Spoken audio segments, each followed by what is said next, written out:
ვინ იფიქრებდა, რომ ლეჩხუმიდან თბილისში დაბრუნებულებს ასეთი სიურპრიზი გველოდა? აღარც მახსოვს თბილისში ბოლოს ასე როდის ბარდნიდა. რამდენიმე დღის განმავლობაში თოვა არ შეწყვეტილა.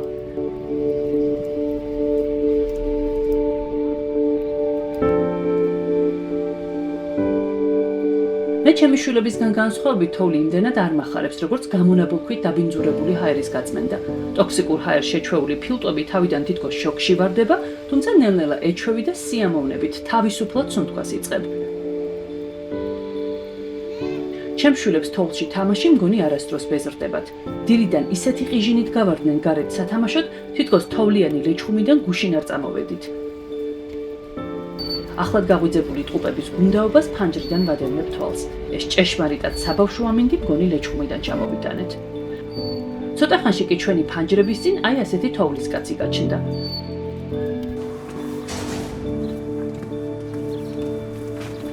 პირველ თოვლს თბილისში მალევე მოყვა ყინვაც.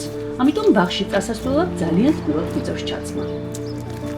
დაასრულა ჩვენი ლეჩხუმური არდადეგები, ჩამოვედით თბილისში და დადგა ის ბედნიერი დღე, როდესაც შემიძლია ბავშვების სკოლასა და ბაღში გავყარო და ჩემი ძველი რუტინა დავიბრუნო. წავედით ბაღში? წავედით, ოღონდ აქ ისე ყინავს და ისეთი სიცივეა. არ ვიცი, მე მგონი ლეჩხუმიდან ჩამოვყვა.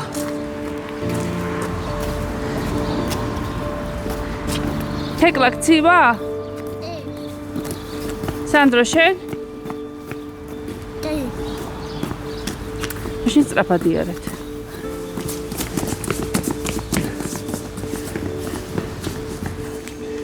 აი ასეთ გზაზე ლეჩხუმში იტყვიან გაქასრულია ყველაფერია. მოყინულია და ძალიან ცურავს ფეხი, ასე რომ ხილად უნდა ვიყოთ, თორე მოვიტეხავთ კისერს. ხოდე, მან კიდე რა ხელი. თიმაკა. თეკლა გისრიალებს ვახი? ხილად რა. ამა დიდად არ აღელვებთ მგონი გამო. აი, პირველი დაბერტყება. ხო, წათი.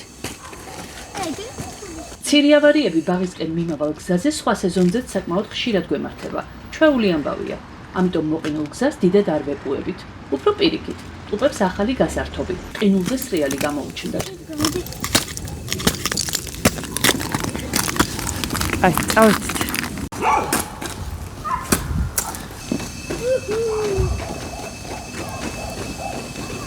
მეორე დაბერტყება. წათი. არა უშავს, წამ.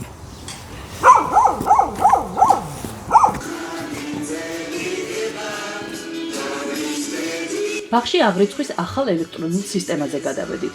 ამიტომ რეგისტრაციის გავლა ჩემს შვილებს ძალიან ეხალისებათ. თუმცა არდადეგების მერე ბაღში დაბრუნების გამო ჯერ კიდევ წუწუნებენ და ჭირვეულობენ.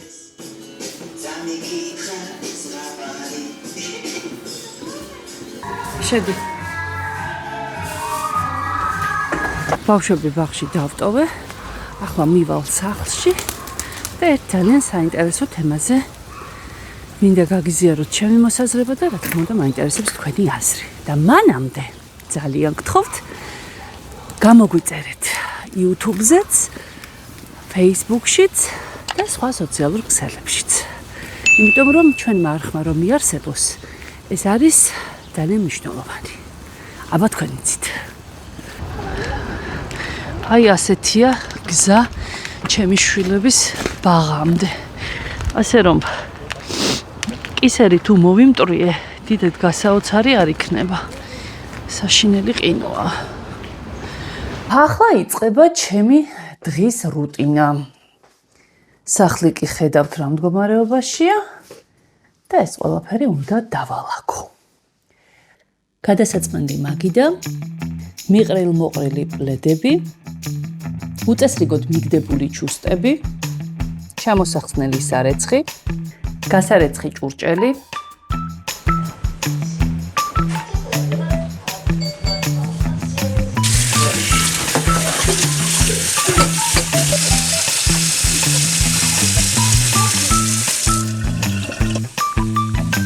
რა რეაქცია გაქვთ ხოლმე ქალებო, როდესაც ქალოჯახის წევრებთან მამრობითი სქესის ადამიანები მოდიან და ეკითხებიან, რას მაჭმევ? ეს 5 წლის სანდრომს გავს კითხვას, რომ მისვამს ელეთმელეთი მემართება და ზრდასრული ჯამრთელი ადამიანი რომ გეკითხება, რას მაჭმევო? და იმის უნარი არ აქვს საკუთარი თავი გამოიკვებოს სახლში არსებული საჭმლით, აი რისი იმედი აქვს საერთოდ ცხოვრებაში გამაგებინეთ. ოჯახში როდესაც არის 2-3, თუნდაც 1 პატარა ბავშვი, ძალიან ჭირს წესრიგის დაცვა. რა თქმა უნდა, ამაში მე არ გულისხმობ უსუფთავობას, სიბინძურეს. უბრალოდ ძალიან რთულია ბავშვს მუდმივად იმაზე ეჩიჩინო, რომ ყველაფერი თავის ადგილზე დადოს, არაფერი არეული არ იყოს. უბრალოდ ეს რთულიც არის და მისი ფსიქიკისთვის დიდად სასარგებლოც ვერ. ახლა მე ფსიქოლოგიურ წიაღსვლებში არ შევალ, რადგან ამის სპეციალისტი არ ვარ, უბრალოდ ბევრჯერ მსმენია და პირადი გამოცდილებითაც მინდა გითხრათ, რომ მირჩევნია რაღაც იყოს არეული, ვიდრე ბავშვი იყოს შეშინებული და მუდმივად თვალებში მიყურებდეს, რამე არ აურიოს. არ არის ეს ნორმალური და ჯანსაღი. როდესაც ვინმე გთხოვთ, რომ მაინც და მაინც წესრიგი იყოს დაცული, ყველაფერი თავის ადგილზე იდოს, არეულობა არ იყოს ოჯახში, მოდი თვითონ დაალაგოს ეს ყველაფერი. თვითონ სდიოს 2-3 ბავშვს უკან, თვითონ მიუჩინოს ყველა ნივთს ადგილი, ოღონდ ისე, რომ ბავშვები არ დასტრესოს. სცადოს.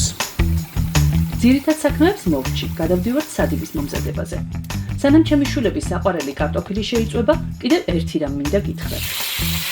განსაკუთრებით მაბრაზებს ხოლმე, როდესაც ახალბედა დედებს, ჩვილბავშვიან მშობლებს უკიჟინებენ ხოლმე დეიდაბიცოლები, როგორ უნდა დააწკრიანონ სახლი და გააკეთონ 3-4 თავის საჭმელი, აი ამ ჩვილი ბავშვის პარალელურად, როგორ უნდა ქონდეთ წესრიგში ყველაფერი და ამ დროს ხალის სხეულში ჰორმონები ლეკურს ეკავენ.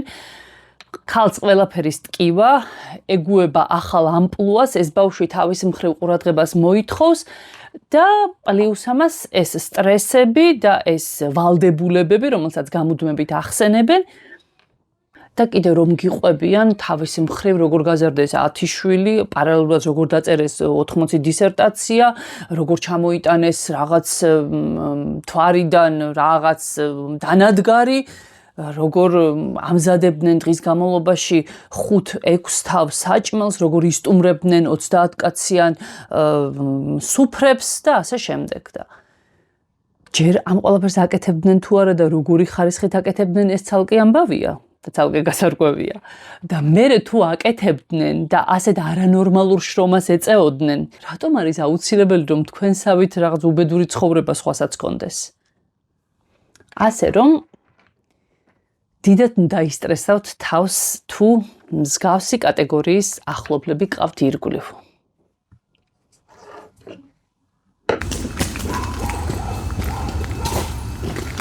მივდივარ ახლა ბავშვები უნდა გამოვიყვანო და თან კიდე რაღაცებს მოგიყვებით.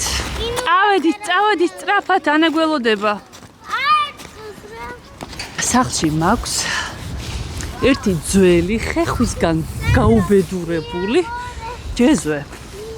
და რამდენიმე ჩემი გამომწერი მოკვდა ნერვიულობით, რატომ არ ვცვლი ამ ჯეზვეს და რატომ არ ვყიდულობ ახალს. იმიტომ არ ვცვლი ჩემო ძვირფასებო, რომ ჯერდი გემრიელ ყავას ამზადებს. და მეორე ის რომ რაღაცა კარგად არ გამოიყურება, დიდად დისკომფორტს არ მიქმნის. მე მესმის რომ შეიძლება ვიღაცებისთვის ძალიან მნიშვნელოვანია, როდესაც რაღაც საუკეთესო ჭურჭელი აქვს, თან გადასარევი ქვაბების ნაკრები აქვს და ასე შემდეგ, თუმცა ცოტა სხვა პრიორიტეტები მაქვს და მირჩევნია რაღაც უფრო საინტერესოდ დავხარჯო ჩემთვის ის ფული. მაგალითად იმ ჯეзвეს ყიდვას მირჩევნია კინოს ბილეთი ვუყიდო ბავშვს და წავიყვანო კინოში. ან კარგი წიგნი ვუყიდო. მოკლედ არ არის დიდად პრიორიტეტული ჩემთვის ეს მაინც ახალი ჯეзвე. ამაშია საქმე. და მაკდონალდში ვინ? ისინი ალექსანდრე დედა. ყველაზე რთული მომენტი ორივე მელაპარაკება ერთდროულად და ერთდროულად ითხოვენ პასუხს. ბატონო. დედა. ელინი წამოვა იქ ცეკვაზე. კარგი. ვაჩე. ალექსანდრე. ნახე. ფინული. ლა. ჰოლა. მთელი დღე სახლში ხარ და რამ დაგყალა. ეს არის ფრაზა, რომელსაც ყველაზე მეტად გამოვყავარ წონასწორობიდან. რადგან მიმაჩნია, რომ იშვიათია მოძებნო, ამაზე მეტად უმადური, თავხედური და უტიფარი განცხადება ქალის შრომის შესაფასებლად. და ზოგადად ჩვენ საზოგადოებაში რატომღაც ქალის არანორმალური შრომის ნორმალიზება ხდება, რადგან მიიჩნევა, რომ ქალი, რომელიც არ მუშაობს, სახლში მუდმივად უნდა ფუსფუსებდეს, სხვათა შორის თუ მუშაობს, მაინც სახლში მოსვლის დროს აუცილებლად უნდა დაიწყოს ფუსფუსი და აწდამარადის მუდმივად უნდა აკეთოს საქმე, რადგან სახლში საქმე ცხადი არ ილევა.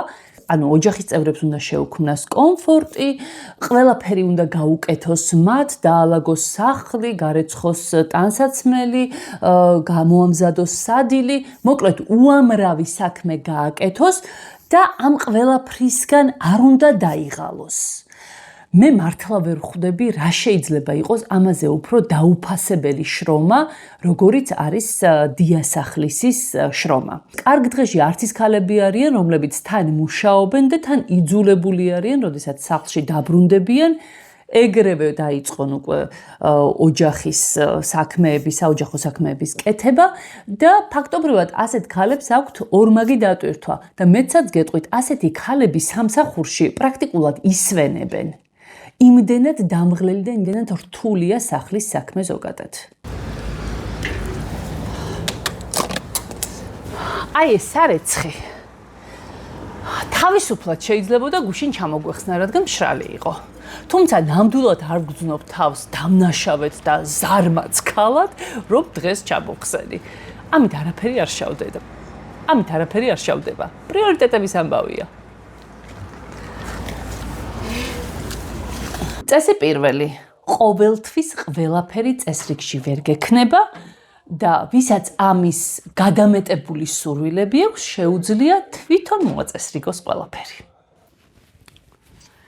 მყავს ახლობელი, რომელიც ძალიან დიდ ყურადღებას აქცევს, როგორ არის სარეცხი გაფენილი. და მის სარეცხს რომ შეხედოთ, ესე იგი, ტანსაცმელი არა მხოლოდ სიგრძე, სიგანის მიხედვით აქვს დახარისხებული, არამედ ფერების მიხედვით.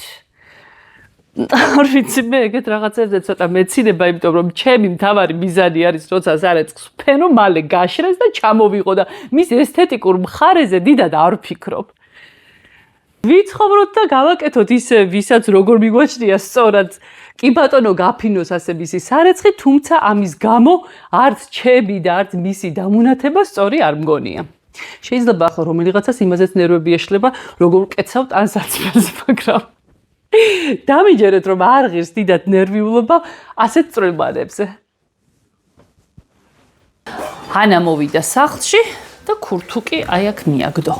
რა თქმა უნდა, ჩვენ თუ გვინდა რომ ბავშვი იყოს წესრიგიანი, ამაზე უნდა მიუთითოთ, თუმცა ამის გამო ხა დრამას ნამდვილად არ დავდგამ, რადგან ის მხოლოდ 9 წლისაა და ყველაფერი წინ აქვს.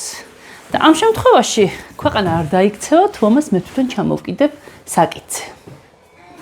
მოვა დრო და ისწავლის იმას, რომ სახლში როდესაც მოვა, ქურთუკი აქ არ უნდა მიაგდოს.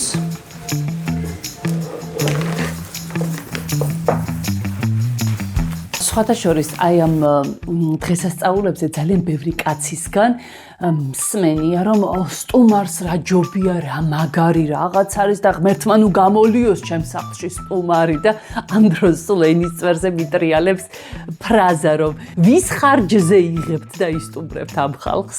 ეს ყველაფერი ხომ ჩვენს კისერზე გადადის, ქალების.